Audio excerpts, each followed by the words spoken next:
On June 22nd, 1954, in Christchurch, New Zealand, Honorah was enjoying an afternoon of tea in Victoria Park with her teenage daughter, Pauline, and her friend, Juliet. They ran back to the tea kiosk, saying Honorah fell, but when police investigated, it was clear she was bludgeoned to death. Hi, welcome back to my channel where I discuss true crime, paranormal phenomena, cults, and history. Please like and subscribe. Hype the video. You can also tip me on Ko-fi so eventually I can do this full time. But without further ado, let's get into today's case. This is Wicked Wednesday where I discuss general true crime cases. Today I'm discussing the murder of Honorah Reaper. This is her story. Today's case takes place in Christchurch, New Zealand. It is nicknamed the Garden City due to the city resembling those seen in England. It is located halfway along the east coast of the South Island, south of the Pacific Ocean. It remains safe with only crimes being robberies and thefts, but even those are rare. The exception is, in this case, in a couple of mosque shootings and another murder. I saw research in this case. On the afternoon of June 22nd, 1954 at 3 p.m., Agnes Ritchie was tending to her tea house when she heard the screams of Pauline Parker and Juliet Hulme. Agnes asked if they were okay, then saw they were covered in blood, but soon realized it was not their blood. The girls said that there was an accident, and Pauline's mother, Honorah, was dead. They said that Honorah fell on a rock and hit her head. Honorah had blood heavily exiting the wound on her head. Pauline and Juliet said that they tried to help, but were afraid that they would make it worse. Juliet then became unable to speak any longer. This is when the police showed up. They asked the girls to show them where Honorah was. They pointed to the path they took, but asked not to go back with police. The police did not want to traumatize the girls any longer, so they allowed them to stay by the kiosk with Agnes and her husband Kenneth. Immediately, the police had the suspicions of Juliet and Pauline because Honorah fell, but the girls were covered in blood, including splattered on their face. This is not consistent of a fall on a rock, but more of someone being bludgeoned. About 400 feet down the path, by a nearby bridge, Honorah laying on the ground, her head showed signs of a beating, not a simple fall. I mean, you would not repeatedly fall on a rock. That is ridiculous. Furthermore, there was no nearby rocks. She had defensive wounds on her hands. She also had a broken pinky, so she put up quite the struggle, and it was not against a rock. The police concluded that she was murdered and the cause of death was most likely from being bludgeoned to death, and their main suspects were Juliet and Pauline. Now that I have set up the case, I'm going to discuss Juliet, Pauline, and their families and their friendship and what led to this tragic murder. Pauline Yvonne Reaper was born on May 26, 1938. Pauline was raised in a working-class family. She was born to Herbert Reaper and Honorah Mary Parker. She went by the last name of Reaper until later on when it came out that her parents never actually married. Herbert managed a fish shop and Honorah ran a boarding house. She actually had two sisters, an older one named Wendy and a younger one named Rosemary. Honorah had a fourth child, who actually was the oldest, but unfortunately she died shortly after childbirth due to a heart malfunction. Pauline suffered from osteomyelitis, which is basically an infectious inflammation of bone, usually caused by bacterial infection, but sometimes by fungal infections. Now this is treatable today, but back in the 40s and 50s, it was not. This was very painful for Pauline. She survived a bad flare-up for 9 months that was not only painful, but almost killed her. This required treatments for years. They were extremely painful as it was her bone marrow. She walked with a limp for the rest of her life. She missed a lot of school due to doctor's appointments, and I imagine that she would have issues with pain. Despite this, she was very smart. Her social life took quite a hit though, because when she was at school, she felt like an outsider to her classmates. This was until 1952, when Pauline attended Christchurch Homestead, where she met a girl who would soon become her best friend, Juliet Hulme. They met when they both sat out of their physical education classes due to health issues. I'll get into Juliet's elements, but first I'm going to go back a little bit in time and discuss Juliet's early life leading up to this point. Juliet was born in October Juliet was born on October 28, 1938 in London, England. This time in England was a scary time, as World War II was happening. She was the daughter of Henry, who was a physicist, and later a rector, or a head of the University of Canterbury. He was actually one of the physicists who helped to create the first atomic bomb, so he was pretty smart. The family was also very wealthy. Her mother's name was Hilda. I couldn't find anything else about her career path, so I'm guessing, given the time, probably a stay-at-home mom. When she was 6, Juliet suffered from tuberculosis, which is a disease caused by the Mycobacterium tuberculosis bacteria. This is extremely contagious, and at the time Juliet had this, it was also very deadly. It mostly affects the lungs, but can affect other areas. She would actually stay with friends of her family in New Zealand and Barbados because with her lung issues, colder temperatures like England tends to have made it harder for her to breathe. Of course, moving around made it difficult to keep any friends. Juliet's relationship with her parents was basically non-existent because she would go years without seeing them. In 1948, this all changed when her father got a job in New Zealand. They moved there long term. They were provided with a home by the University of Ilham Homestead. Finally, at 10 years old, she reunited with her parents. When she got into high school, she finally met the girl who would change her life forever, Pauline Parker. The girls bonded over their shared experiences of health issues. Pauline and Juliet were wrapped up in a world of fantasy. Together they wrote plays, books, and stories. They invented their own religion, which included their own morals. They rejected standard Christianity and believed in their own saints that they created. They talked about a parallel dimension called the fourth world. This was just their version of heaven. They believed that they could enter this world on occasion through spiritual enlightenment, achievable through their close friendship. They believed celebrities were saints in this religion. One of these celebrities was Mario Lanza, who was a singer and actor in the 1940s and 50s. They planned on writing novels based on this world they imagined. They became less and less grounded in reality. They began going by different names. Pauline went by Gina and Juliet chose Deborah. Sometimes they went by Charles and Lance. They believed they were not in the same realm as people who must obey the law. The stories even ended in murder, rape, and self-deletion, which is pretty horrific for 16-year-old girls. Their intense friendship concerned their parents. They were worried that they were engaging in a sexual same-sex relationship. At the time, homosexuality was not only frowned upon and not acceptable, but it was also considered a mental illness. Despite their worry, they allowed them to see each other. Pauline was invited to sleepovers and vacations with the Hulme family. Juliet would become withdrawn and sick when Pauline had to leave her company. They would also fuel each other in their bad behavior. On one occasion, when the girls were around 11, they had a picnic with alcohol. They would also go out all night riding bikes or horses or without telling their families. By 1953, invites to vacations were stopped for Pauline. There was a lot of drama with the Hulme family. Juliet's parents separated because her mother actually had an extramarital affair. Juliet caught her and blackmailed her that she would not tell her dad if she paid her so she can leave to England. Her mother ended up coming clean. Also, her father was forced to resign because of the problems he had with the faculty. The family returned to England. Juliet, however, would stay with relatives in South Africa as the climate was better for her lungs. This devastated Pauline and Juliet. They decided that Pauline should go with her to South Africa. The girls thought Pauline's family would oppose this plan, whereas Juliet's would support this. This is when they came up with a plan to murder Pauline's mother, Honorah. This removes their main obstacle of remaining close to each other. They would go to South Africa and eventually either to New York or Hollywood and publish their work. This brings us back to where I began the case. Back at the tea kiosk, Juliet did most of the talking and seemed calm for someone who just witnessed the death of her best friend's mother. Pauline was quiet, which I guess might be seen as a normal reaction if you just saw your mother die. They asked Agnes if they could wash up. Frustratingly enough, Agnes took the girls inside to get them bathed, to give them clean clothes to wear, and to wash their clothes. But this is when Agnes saw a bunch of red flags. The girls were laughing and saying she was nice to help them.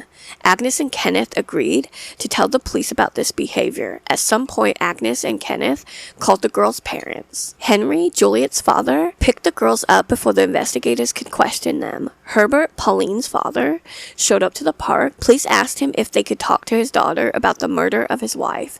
He had no words. I am sure you are just in shock when something like this happens. Your wife is dead, believed to be murdered, and your daughter is a suspect. He just nods and gives them permission to question Pauline. Back at the crime scene in nearby bushes, a few feet away from Honorah's body, investigators found the murder weapon, a bloodied brick in a pair of women's stockings. They head over to the Hulmes to speak with the girls. They were taken there by Juliet's father, Henry. They begin by talking to Juliet Hulme in her bedroom. Henry became defensive of his daughter, which is something you may expect. He said that Juliet told him that she was not near Honorah when she fell. Juliet claimed that she was looking at a pink stone when she heard her scream. She ran over to see Honorah on the ground. Henry said that prior to leaving to the park, Juliet was in a calm, happy mood. They repeat the same story of Honorah falling and hitting her head. They then run for help. The police ask how they knew that Honorah was dead, because now, if you remember, the girls ran up to Agnes saying that she died. Juliet said that there was so much blood that she assumed that Honorah died. They asked Pauline if she knew why there would be a pair of stockings nearby at the crime scene. At first she said she did not wear stockings, but later changed that to she kept a pair in her purse, just in case of emergency. I don't know what type of emergency you would need stockings for if you did not normally wear them. But okay.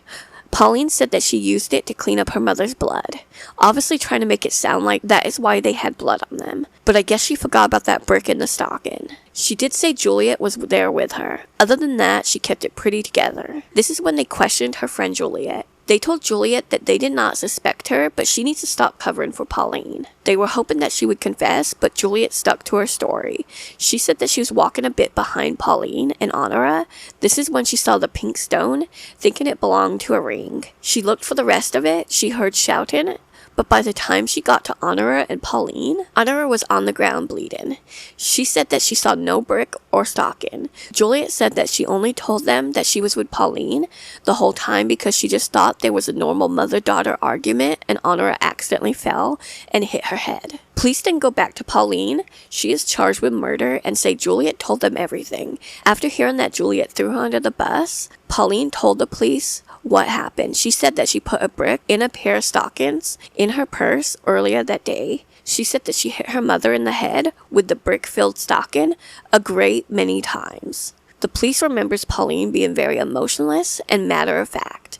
They left Pauline in her cell and gave her a piece of paper. When investigators found this piece of paper, they said it looked like she wrote a diary entry on it. She wrote that the murder was successful and that she was taking the blame for the entire crime. They had a hunch that she was covering for Juliet. Given the new evidence, police searched the Parker home for anything that points to premeditation of Honorah's murder. This is when they find Pauline's diary. This detailed the whole murder plot against Honorah. On June 21st, the day before the murder, Pauline wrote about talking to Juliet on the phone. Pauline said in this entry, quote, "We decided to use a rock in a stocking rather than a sandbag. We discussed the murder and I felt keyed up as I were planning a surprise party on the next day of the murder." Unquote. The next entry, June 22nd, was titled as "The Day of the Happy Event." The investigators asked Pauline about taking the blame and asked if Juliet had any involvement in the murder. Pauline said she wanted to speak to Juliet alone in a room because she would say anything she told her to say. The audacity of Pauline to think that they would allow this. They told her no and left the room. Unfortunately, the officer left the diary note and Pauline picked it up and threw it in a fireplace because I guess in jail or prison had a fireplace at this time.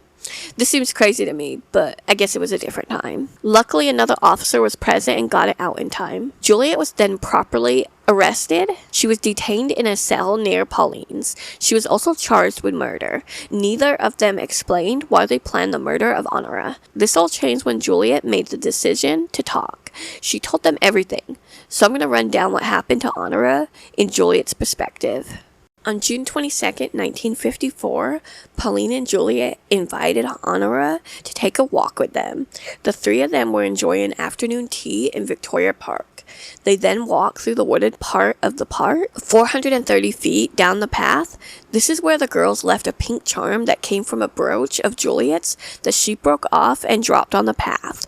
When Honorah bent down to pick it up, Pauline bludgeoned Honorah using half a brick in a stocking. They planned to hit her to make it look like she had fallen, but this did not go the way they thought it would. Honorah began to scream and used her hands to protect her head. When Honorah tried to get up, Juliet pushed her down. Pauline continued to repeatedly hit her mom. Juliet picked up the brick and began to hit her as well. This is just horrific. Juliet held Honorah down by her throat, while Pauline hit her more, eventually killing her mother. They planned to roll her down a nearby ravine, but she was too heavy, so this is when they headed back to the kiosk screaming, saying Honorah had fallen. They discussed together that they were minors. Even if they were caught, they would not be given the death penalty. They were also convinced that they would be together either way. The trial was a sensation at the time as it discussed rumors of sexuality. Pauline found out news ahead of the trial. Before the case, Pauline used the surname Reaper with her father's name. Honorah and Herbert were keeping a secret. They were not, in fact, married, which was frowned upon at the time. So they had Pauline use Reaper to hide it. They never got married because Herbert was actually still married to his first wife. He had them go by Reaper. He actually met Honorah at work while he was still married. Soon she began an affair with him. He left his wife and 2 children to be with Honorah. He was even almost arrested from not paying child support. He ended up paying and was released. He probably never divorced because of the cost. Lots of couples stay separated because it is so expensive. Also, it was sort of frowned upon at this time. Remember, they were more lower class. They then started their own family. Pauline had no idea until the police figured this out during the investigation. Both Pauline and Juliet pleaded not guilty by reason of insanity. The defense called psychiatrists to testify that they both suffered from paranoia and delusions. They basically fueled each other's delusions. This is referred to as folie à deux. Prosecutors said that they planned out the murder in extreme detail. They also referred to them two as highly intelligent and perfectly sane girls. Of course, the diary was a main source of evidence. The prosecution spoke about how thrilled Pauline was with the plan. She wrote of the murder, quote, "Naturally, we feel a little trifle nervous, but the pleasure of anticipation is great," unquote. To make matters worse for Juliet and Pauline, they showed absolutely no remorse. Juliet said that Honorah knew what was going to happen and she did not feel guilty because she was an unhappy woman. Why should she feel bad? People said the girls were not these nice girls. Juliet was repeatedly disrespectful to her housekeepers, and Pauline would flip out anytime things did not go her way. They did not respect authority, basically.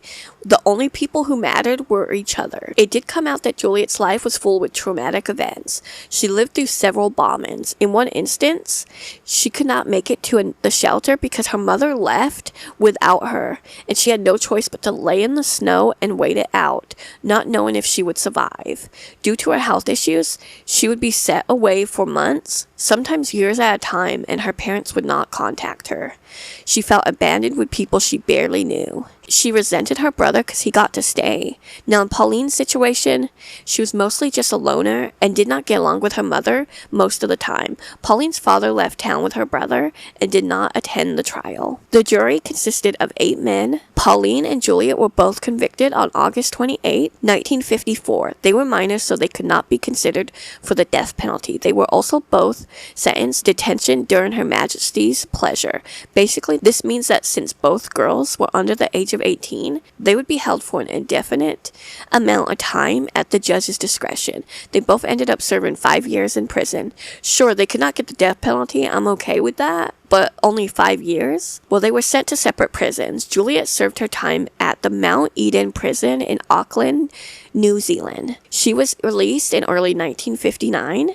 Her release was unconditional, so she joined her father in Italy. Pauline was released in December 1959 and received 6 months parole in New Zealand. After she completed parole, she left the country. Some sources said that they were released on the condition they could not contact each other, but the Secretary for Justice, Sam Barrett, told journalists that no condition was ever imposed. The Special Committee on Moral Delinquency in Children and Adolescents was investigated in the Mazengarb report. Pauline assumed a new identity. Hilary Nathan and lived in New Zealand under close watch by authorities. She was eventually asked to leave for England.